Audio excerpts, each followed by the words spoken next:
अजय आलोक, ये समझाइए कि ये बीजेपी के समर्थक उन सीटों पर जेडीयू के लिए इतना कम क्यों हो गया? क्यों नहीं चाह रहे कि नीतीश कुमार, ये जो 5 साल का घाल मिल रहा है, उलट पुलट रहा है गठबंधन में, ये तो वजह नहीं है कहीं? नहीं, बिल्कुल ये वजह नहीं है और मेरा ऐसा मानना नहीं। देखिए, चुनाव जब आता है तो वो अपना मोमेंटम पकड़ता है। चुनाव की एक पीक होती है, चुनाव का पीक अब धीरे धीरे पकड़ रहा है। कुछ दिन पहले अगर आप बात करती तो बहुत लोग बहुत तरह की बात कर रहे थे। कोई कहीं जिसकी 1-2 सीट जीतने की भी औकात नहीं है, वो भी सरकार बना रहा था। सुशासन और विकास को किसी पीक के मोहताज नहीं होता है। आपने खुद अपने सर्वे में कहा कि एनडीए के लोग ये मानते हैं कि एनडीए के लोग 47% लोग ऐसे हैं आपके सर्वे में जो मानते हैं कि हम विकास पे चुनाव लड़ेंगे। तो ये तो साफ हो गया कि हमारा मुद्दा सिर्फ विकास और विकास ही है, क्योंकि वही हमने किया है। हमारे नेता जात पे वोट नहीं मांग रहे हैं, इंतजार क्या कर रहे हैं कि पीक आएगा तब लोग वोट करेंगे आपके लिए। पीक आ गया, आप कल परसों से देखिएगा। संबित पात्रा जी, अभी संबित जी ने कहा ना कि 23 तारीख के बाद से देखिएगा शुरू होगा। संबित पात्रा जी, मौका है, मुंह में और दिल में जो है सब अच्छे से समझ के बता दीजिए। ये जो बीजेपी समर्थकों का मोह टूट रहा है नीतीश कुमार से, इसके पीछे की वजह क्या दिखाई देती है आपको? मैं समझाता हूं और अलग तरीके से समझाता हूं और मैं ऐसे नहीं मानता हूं कि ये मोह टूट रहा है। बिना माइक चली जाती है, रुक जाइए, थोड़ा सा रुक जाइए,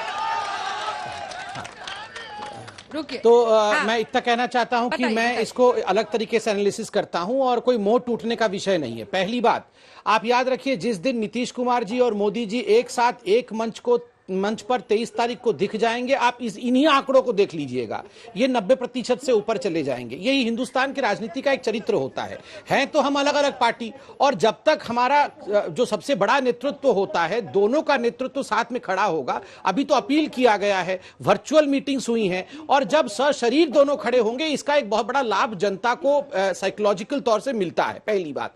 दूसरी बात, देखिए, जब चुनाव होता है और सीट के बंटवारे होते हैं और ओपिनियन पोल में भी कई बार जो लोग भाग लेते हैं वो राजनीतिक रूप से सक्रिय भी रहते हैं और टिकट के इच्छुक भी रहते हैं, और जब ये सीट किसी और पार्टी के पलड़े में जिसके साथ आपका अलायंस चला जाता है तो उनको बड़ा उसका मलाल होता है, और ये मलाल 5-6 दिन के बाद ही जाता है। ये सारी चीजें जो लोकल नेतृत्व होता है वो उसको एड्रेस करती है, सबको अपने साथ लाती है और साथ लेके आगे बढ़ाती है। तो मैं मानता हूं कि ये जो 55% का आंकड़ा है, आप जल्दी ही देखिएगा, जिस प्रकार 90% से अधिक का आंकड़ा पहले था, वो उसी प्रकार 90% से अधिक का आंकड़ा आप अगर सर्वे 23 तारीख के बाद करिएगा तो देखने को मिलेगा।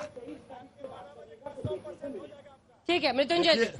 देखिए, बीजेपी जेडीयू के दोनों प्रवक्ताओं ने कह दी अपनी बात। बिहार की 12 करोड़ जनता इनसे पूछना चाहती है कि आज से 6 वर्ष पहले इसी गांधी मैदान में आदरणीय प्रधानमंत्री जी ने कहा था, जेडीयू का मतलब जनता का दमन, उत्पीड़न, इसी तरह से।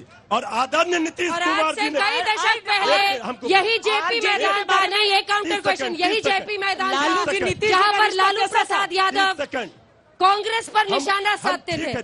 आप इतिहास में घुसते क्यों हैं? खुद फंसिएगा उस भंवर में। नहीं फंसेंगे, क्या बात कर, हम नहीं फंसेंगे। आप भुला दीजिएगा। हमने बिहार के डीएनए पर सवाल तो नहीं किया था। गलत जानकारी है। डीएनए पर सवाल आज तक किसी ने किया होगा? मुख्यमंत्री के डीएनए पर सवाल हुआ, मतलब पूरे बिहार वासियों पर डीएनए पर सवाल हुआ। फोटो खिंचा लेने भर से खाने का थाली आगे से खींच लिया गया, ये बिहार की जनता भूल गई। अच्छा, ठीक है, एक सवाल बड़का झूठा पार्टी बिहार की जनता भूल गई। एक सवाल, और ये लोग कह रहे 55% से एक सवाल पूछ लूं? बोलिए।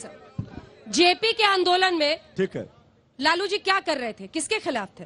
देखिए, वो जो लड़ाई थी, उस लड़ाई से ज्यादा खतरनाक मोड़ पर ये लड़ाई है। मुझे पता ये था जो डिजाइन है, मुझे पता था आपको ये पता जो नहीं है। डिजाइन है अभी बीजेपी आरएसएस का, इसके खिलाफ असली लड़ाई है। मुझे पता था आपको इतिहास पता नहीं है। जयप्रकाश नारायण तिवारी जी इतिहास भुला गए या पढ़े नहीं या याद नहीं है? इतिहास और राजनीति लालू जी का इतिहास नहीं जाते, चलिए हम लालू जी की शुरुआत नहीं जाते। आप ये बताइए ना कि लालू जी और नीतीश जी का कैसा रिश्ता था? रख रहे, और आप 40 साल पहले इतिहास याद दिला रहे। अरे 6 वर्ष पहले का इतिहास याद। 6 वर्ष पहले का आरजेडी और जेडीयू का कैसा रिश्ता था?